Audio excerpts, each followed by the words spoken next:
It happened on a windy April evening in the year 1909.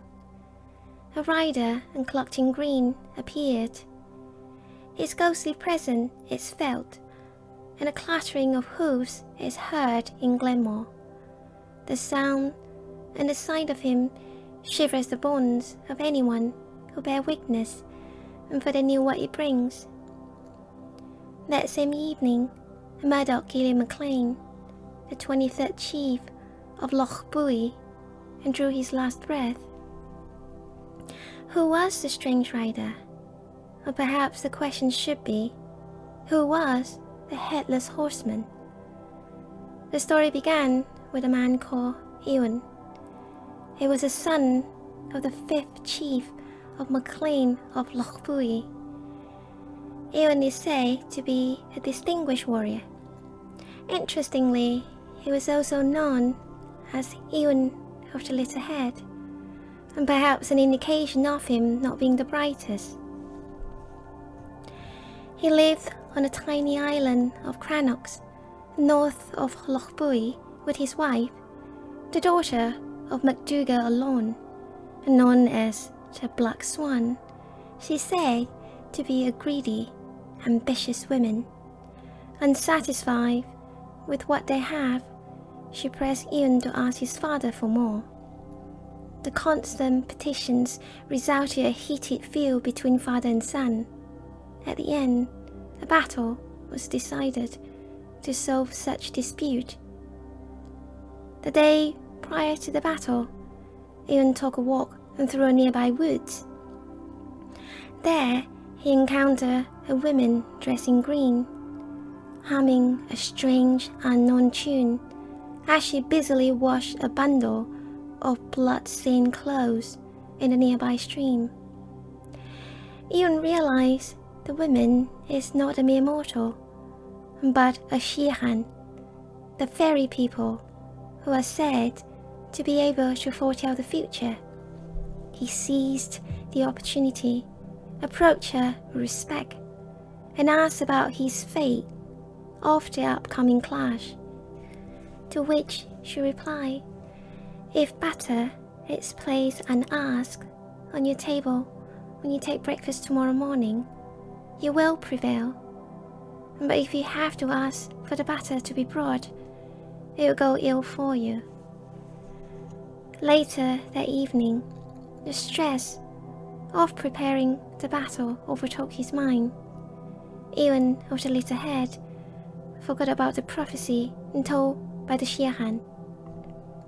He went down to the hall for breakfast very early the next morning, noticed there was no butter on the table, and without a second thought, he yelled angrily to the maid to bring some.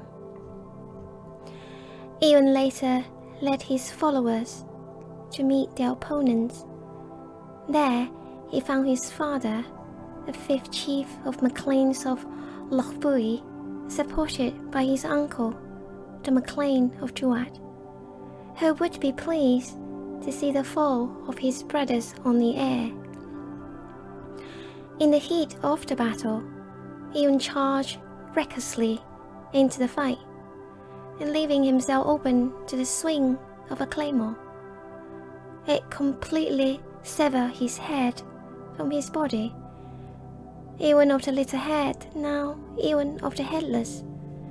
His horse thundered off the scene of madness, following the course of River Lassa for several miles, and some say that when his beloved hunting hound saw his master's headless corpse, the sight of terror and extreme sadness caused every hair to fall off the poor dog's body. Ewen's body was said to be carried to its final resting place on Iona, where his grave can apparently still be seen.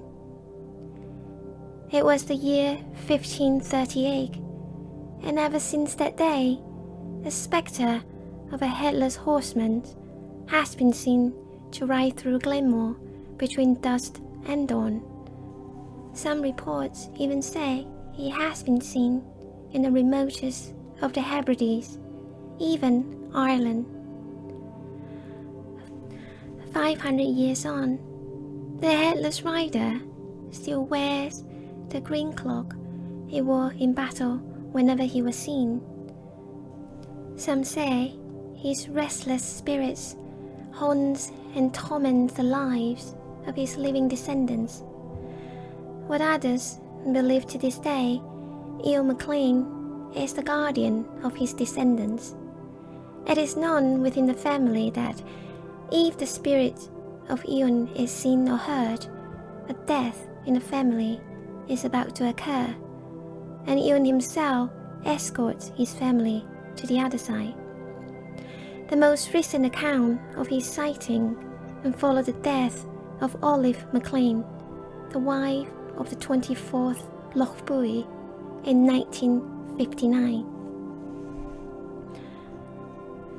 Stories of the Headless Horseman appear in various cultures around the world, from Dullahan of the Irish lore, the Green Knight of Arthurian legend, to the Protector Prince in the Indian folklore.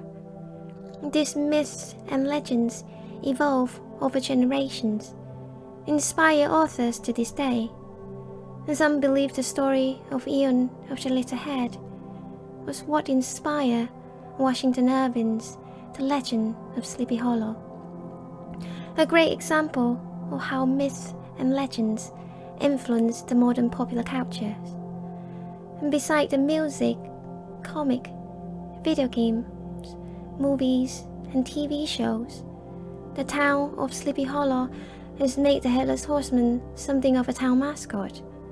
The image appears on fire trucks, sports jerseys, and imposing sculptures. Stories indeed taught us lessons and keep us entertained, but let's not forget, we are the reason of their many resurrections, and certainly responsible for keeping them alive to this day.